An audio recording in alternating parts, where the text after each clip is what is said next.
ஒரு மனுஷனோட எல்லா உணர்ச்சிகளும் ஒரு கலை வடிவத்தில் வெளியே வந்துச்சுன்னா அதை சப்ளிமேஷன் சொல்லுவாங்க. இந்த சப்ளிமேஷன் தத்துவத்தை ஒரு ஆர்ட் ஃபார்மில் நமக்கு விஷுவலாக காட்டுற திரைமொழி தான் சினிமாங்க. ஒரு சினிமாவை ரசிக்க ஒரு மனுஷன் தோத்து போகணும்னு நினைக்கிறேன். ஏன்னா இந்த உலகம் இன்னும் இயல்பு மாறாமல் இருக்க தோத்து போன ஒவ்வொரு மனுஷனோட குரலும் சக மனுஷனை தாங்கி நிறுத்திட்டு இருக்குங்க. அப்படி ஒரு மனுஷனாக நம்ம பார்க்குற காட்சிகள், சந்திக்கிற மனுஷங்க, பேசுகிற வார்த்தைகள் வரைக்கும் அதுக்கு உயிர் இருந்துச்சுன்னா அதோட விளைவுகள் ஒரு தேடல் பலகையாக மாறி நிறைய மனுஷங்களுக்கு வழிகாட்டும். ஆனால் இங்கே நம்ம பேசுகிற வார்த்தைகள் ஒவ்வொன்றுக்கும் மனசில் ஒரு அர்த்தம் கொடுத்து பேசிக்க மாட்டோம். ஏன்னா எல்லாருமே வாழ்றதை தாண்டி நம்மளை நிரூபிக்க ஓடிக்கிட்டு இருக்கோம். அப்படி 1000 மனுஷங்க ஓடிட்டு இருக்க இடத்துல உங்களை தொலைச்சிட்டு தேடுற ஒரு புதைச்சதைகள் வேட்டையில் உங்களோட தேடல் எதுவாக இருக்கோ அதான் உங்கள் சுயத்தோட வழிகாட்டியாக மாறும். One flew over the cuckoo's nest இந்த படத்தை நீங்கள் ஒரு தடவை உங்கள் லைஃப்பில் பாருங்கள்.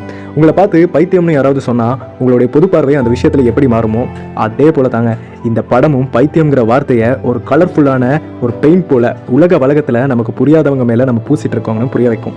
இந்த படத்தில் இந்த உலகத்தோட விதிகள் வழக்கங்களை கேள்வி கேட்குற எல்லாருமே ஒரு கூட்டத்துக்கு பைத்தியம் தான் அப்படின்னு நமக்கு சொல்லாமல் சொல்லிவிட்டு இருப்பாங்க. இந்த உலகத்தோட அழகை உங்கள் கண்களால் மட்டும் இல்லை, விரல் நுனியில் கூட ஃபீல் பண்ண முடியும்னு சொன்னால் ஏற்றுப்பீங்களா? நம்ம பார்க்குற இந்த உலகம் நம்ம உணர்வுகள் சேர்ந்தது தாங்க.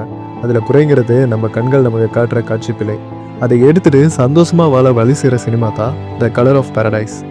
ஆனால் அதை சொன்ன விதம் தான் நம்ம மனசை உலுக்கி விட்டுரும். To live. நாங்கள் ஆரம்பத்தில் சொன்ன மாதிரி நம்மளை நிரூபிக்கிறதுக்காக ஓடுற இந்த வாழ்க்கையில் வாழ்தல் அப்படின்னா என்னங்கிறத இந்த படத்தை பார்த்தா நீங்கள் தெரிஞ்சுப்பீங்க. எவ்வளோ பெரிய கஷ்டத்தையும் நீங்கள் லைஃப்பில் அனுபவிச்சாலும் அதில் இருந்து மீண்டும் மீண்டும் தொடங்குறது தான் இந்த வாழ்க்கைங்கிறத இந்த சினிமா உங்களுக்கு உங்கள் மனசுக்கு ஒரு ஆறுதலாக, ஒரு அரவணைப்பாக எல்லாமாவே இருந்து காட்டுங்க. சீன புரட்சியப்போ ஒரு குடும்பம் எதையெல்லாம் இழந்துச்சனோ அந்த இழப்பில் இருந்து மீண்டும் திரும்ப வாழ்தல் அப்படிங்கிறது எவ்வளோ பெரிய ஒரு வெற்றினும் ரொம்ப ஆழமாக பேசுன சினிமா. இந்த படத்தோட லிங்க் கீழே டிஸ்கிரிப்ஷனில் கொடுத்துருப்பேன், கண்டிப்பாக பாருங்கள். யூடியூப்லேயே. Breaking the waves. ஒரு தியாகமாக பார்க்கப்படணும்னு அவசியம் இல்லைங்க, அது பார்க்கப்படுற விதத்தை பொறுத்து மாறும். ஆனால் ஒருத்தரோட வாழ்க்கையை விமர்சனம் பண்ணுற அளவுக்கு இங்கே யாருமே இல்லைன்னு இந்த சினிமா மூலமாக புரிஞ்சுக்கலாம். ஒரு பொண்ணு அவங்க கணவன் மேலே வச்ச பாசம், அதுக்கு அவங்க கொடுக்குற விலை என்னன்னு நம்ம மனசை உலுக்கி விட்டு சொல்லியிருப்பாங்க. கண்டிப்பாக இந்த படத்தை பாருங்கள். நம்மளை பொறுத்த வரைக்கும் வார்னா டிவி நியூஸில் பார்க்குறதோட பேப்பரில் படிக்கிறதோட சரிங்க. ஆனால் அதோட விளைவுகளை பேசின சினிமா என்னை கேட்டால் உலகத்திலேயே சிறந்த சினிமான்னு சொல்லுவேன்.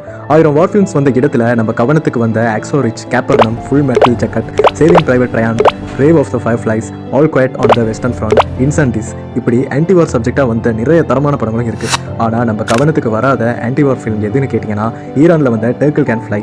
இந்த படத்தை நிறைய பேர் கவனத்துக்கு வராமலே இருக்குங்க. ரீசெண்டாக நான் பார்த்த பெஸ்ட் ஆன்டிவார் ஃபில்ம்னு கேட்டால் இதை தான் சொல்லுவேன். ஏன்னா மேலே சொன்ன எந்த படத்துக்கும் ஓரளவு கூட குறையாமல் அதோட தாக்கத்தை ஒரு குழந்தையோட கண்ணோட்டத்தில் இருந்து நம்மளுக்கு கடத்திருப்பாங்க. எந்த ஒரு முன்னாயத்தமுமே இல்லாமல் என்னை நம்பி இந்த சினிமாவை பாருங்கள். முடிஞ்சது நீங்கள் கமெண்ட்டில் வந்து இதை பற்றி பேசுங்க.